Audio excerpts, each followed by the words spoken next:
ഗുരുവായൂരപ്പനെ കുറിച്ചുള്ള ഭക്തിസാന്ദ്രമായിട്ടുള്ള കാവ്യമാണ് നാരായണീയം. എന്നും പുലർച്ചെ 2:30 ഉയരുന്ന നാരായണീയം പാടിയത് പി ലീലയാണ്. പി ലീല നാരായണീയത്തിലേക്ക് വന്നിട്ടുള്ളതിന് പിന്നിൽ ഒരു കഥയുണ്ട്. 1961 ആ കഥയുടെ ആരംഭം.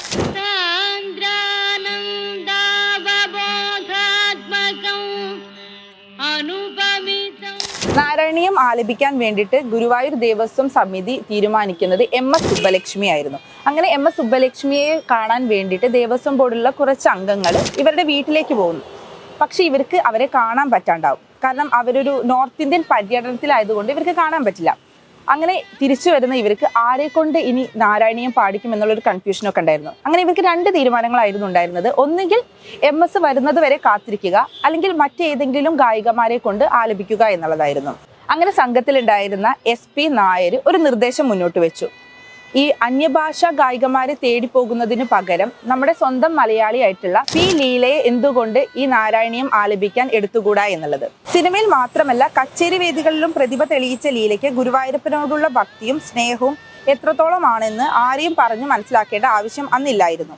മലയാള ഭാഷയിലുള്ള ശ്ലോകങ്ങളുടെ ആലാപനത്തിന് ഉച്ചാരണ ശുദ്ധി ഒരു പ്രധാന ഘടകമായതിനാൽ ലീല തന്നെ പാടുന്നതായിരിക്കും നല്ലത് എന്ന് ദേവസ്വത്തിന് തോന്നുകയും അങ്ങനെ പി ലീലയെ തിരഞ്ഞെടുക്കുകയായിരുന്നു. അങ്ങനെ പി ലീലയെ നാരായണീയം ചൊല്ലുന്നതിന് വേണ്ടി ദേവസ്വം ബോർഡ് തിരഞ്ഞെടുത്ത കാര്യം ആദ്യം അറിയിക്കുന്നത് പി ലീലയുടെ പിതാവായിട്ടുള്ള കുഞ്ഞൻ മേനോനെയാണ്. അങ്ങനെ കുഞ്ഞൻ മേനോന്റെ നിർദ്ദേശപ്രകാരം പി ലീല ഈ നിർദ്ദേശം 2 കൈകളോടുകൂടി സ്വീകരിക്കുകയായിരുന്നു. അങ്ങനെ ദൗത്യം ഏറ്റെടുത്തതിന് പിന്നാലെ അച്ഛന്റെ നിർദ്ദേശപ്രകാരം തന്നെ ഡോക്ടർ SK നായർ, ഡോക്ടർ കുഞ്ഞുണ്ണിരാജ എന്നിവരുടെ ശിഷ്യത്വം സ്വീകരിക്കുക കൂടി ചെയ്തിരുന്നു ലീല. ഉച്ചാരണ ശുദ്ധിക്ക് ഊന്നൽ നൽകിക്കൊണ്ടായിരുന്നു പരിശീലനം. വാക്കുകൾ കൂട്ടിച്ചൊല്ലേണ്ടത് എവിടെ, മുറിച്ചു ചൊല്ലേണ്ടത് എവിടെ എന്നൊക്കെ ഈ ഗുരുക്കളിൽ നിന്നാണ് ശ്രദ്ധാപൂർവം ലീല മനസ്സിലാക്കിയത്. നാരായണീയത്തിന്റെ സംഗീത സംവിധാനം നൽകിയിരുന്നത് ദക്ഷിണാമൂർത്തി സാറിനായിരുന്നു.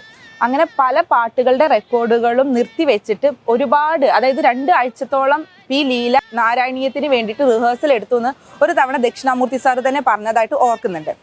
അങ്ങനെ 1961 ജൂലൈ ആദ്യ വാരത്തിൽ ചെന്നൈയിലുള്ള AVM സ്റ്റുഡിയോയിൽ വെച്ചിട്ട് നാരായണീയത്തിന്റെ 3 ദശകങ്ങൾ റെക്കോർഡ് ചെയ്തു. പി ലീല തന്നെയായിരുന്നു ഹരിനാമ കീർത്തനവും ആലപിക്കുന്നത്. അങ്ങനെ ജൂലൈ 22-ാം തീയതിയോടുകൂടി 2 വിഖ്യാത കൃതികളുടെയും റെക്കോർഡിങ് പൂർത്തിയായി. അങ്ങനെ 1961 സെപ്റ്റംബർ 21, അതൊരു 30 വ്യാഴാഴ്ചയായിരുന്നു. അന്ന് ഗുരുവായൂർ സന്നിധിയിൽ വെച്ചിട്ട് 100 കണക്കിന് ഭക്തജനങ്ങളുടെ മുന്നിൽ നാരായണീയത്തിന്റെ ഗ്രാമഫോൺ പതിപ്പിന്റെ റെക്കോർഡ് ഔപചാരികമായി പ്രകാശനം ചെയ്തു.